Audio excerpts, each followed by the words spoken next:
Let's bring in now Senator Tom Cotton, the Senate Intelligence Committee chair. He's also on the Armed Services Committee. Senator, thank you for taking time. You probably just heard much of our interview with President Trump. And to Nicole's question about sort of what happens next in Venezuela, your reaction to this operation and your answer to that question.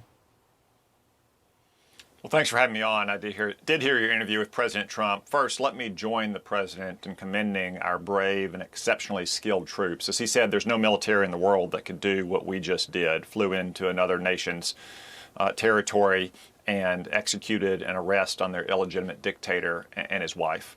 And it's important to remember that Maduro is not just an illegitimate dictator. He's indicted in U.S. courts for drug trafficking and narco-terrorism.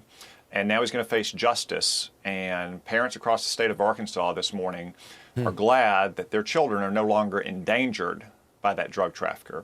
The question that the interim government in Venezuela faces is whether they want to continue down the path that Maduro took them, trafficking drugs, colluding with adversaries like Cuba and Iran, or whether they want to come in from the cold and become a normal nation, rejoin the civilized world, and work with the United States to build more prosperity and stability in the Western Hemisphere.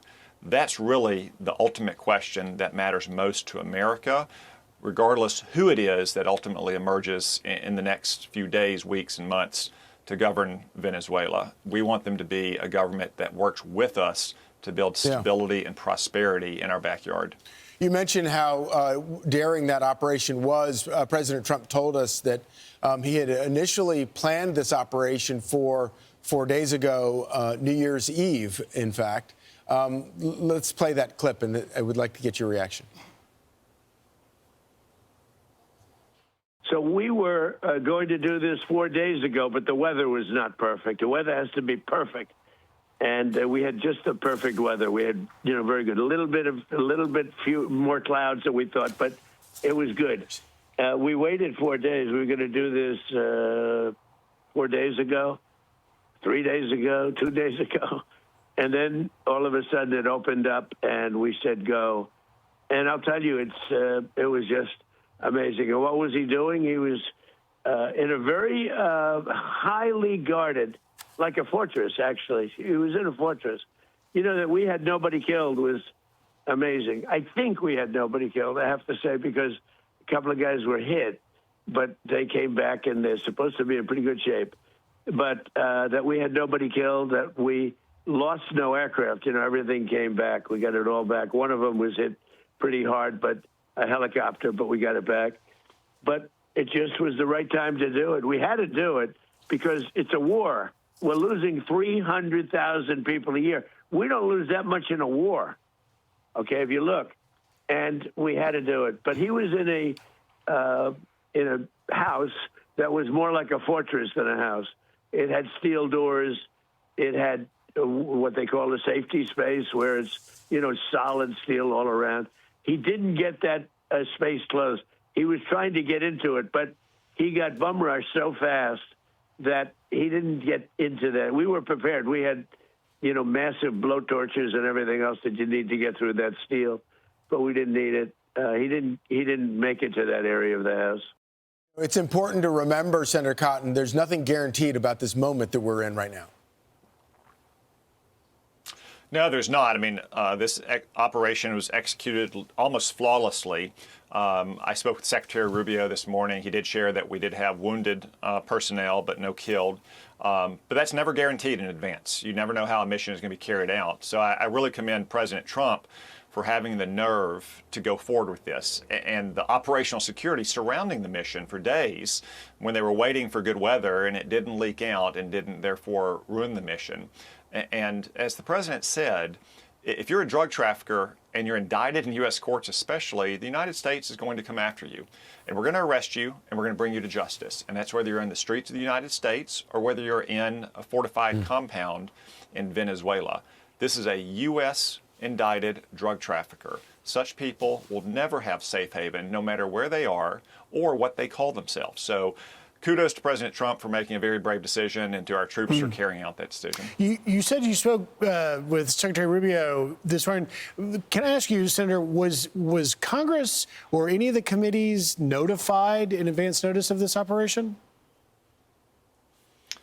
Not in advance, and that's probably one reason why it didn't leak over these 4 days, as they are waiting for the right weather. But let me just make an analogy here. Again, Congress isn't notified when the FBI is going to arrest a drug trafficker or a cyber criminal here in the United States, nor should Congress be notified when the executive branch is executing arrests on indicted persons. And that's really what you can make the analogy to here. In fact, the FBI was part of this operation, part of the arrest of Maduro and his wife, who were indicted here in the United States. So Congress doesn't need to be notified every time the executive branch is making an arrest, and that's exactly what happened this morning in Venezuela. And now Maduro is going to come to the United States, and he's going to face justice. Senator Cotton, this is another example of United States military excellence under Secretary Hegseth and also President Trump. What does this morning's military strikes and the capture of Maduro, what message does that send to the other narco-terrorism, as well as their supporters like China and Iran throughout the world? Well, again, it's an operation that only the United States military could execute. You could combine it with the air attacks we launched in Iran last June. It's just a reminder to adversaries around the world of what our military is capable of when we have a commander-in-chief with the strength and resolution to deploy that military when necessary to defend vital U.S. national interests. Remember, the bodyguards around the illegitimate dictator Nicolas Maduro in Venezuela were mostly Cuban, and they apparently didn't do such a good job of guarding him. So I think if you're a bad guy anywhere in the world, whether you're a drug trafficker, a dictator, an anti-American, a communist, you're waking up this morning and you're realizing that we have a military and a president who is strong and resolute in defense of our interests. What does the future of Cuba look like this morning to you? Well, Cuba's already in a shambles. They've had massive refugee outflows. Their economy is on life support. They've been dependent now for many years under Nicolas Maduro and before that Hugo Chavez on cut-rate Venezuelan oil. That's why they provided the bodyguards to Maduro and intelligence support to Venezuela. That's one thing that we certainly would want to see the new Venezuelan government stop, is its support for Cuba. And that would put Cuba even more on the ropes than it already is. Senator, let me ask you, so we learned in that interview from President Trump that obviously we now know that Maduro and his wife are aboard the Iwo Jima, USS Iwo Jima, and then will make their way to here in New York. Well, they'll await a trial. But you see the vice president in Venezuela currently, Delcy Rodriguez, that took to the Venezuelan airways and demanded proof of life. What do you see? Should the administration, the Trump administration, should they show Maduro where he is on the Iwo Jima, or is there some sort of communication that needs to start right now between this Vice President, Delcy Rodriguez, who was obviously the #2 person, she's the #2 in the Maduro regime, now soon to be #1? Well, I think the whole world will have proof of life of Nicolas Maduro soon when he's wearing an orange jumpsuit and handcuffs in an American court. Going forward, though, it's important to remember that we never recognized Maduro as the legitimate leader of Venezuela. For that matter, neither did the Biden administration nor much of the civilized world. There is an elected leader in exile in Spain. It's going to take some time to sort things out in Venezuela. But what we want more than anything in the short term and the long run is a government in Venezuela that will work with the United States, that will stop drug trafficking as opposed to empowering and working with drug traffickers, stop human trafficking, and stop colluding with countries like China and Cuba and Iran to build a more stable and prosperous Venezuela and to protect our own backyard. Senator Tom Cotton, thank you so much for joining us. Thank you, Senator. I'm Steve Doocy. I'm Brian Kilmeade. And I'm Ainsley Earhart. And click here to subscribe to the Fox News YouTube page to catch our hottest interviews and most compelling analysis.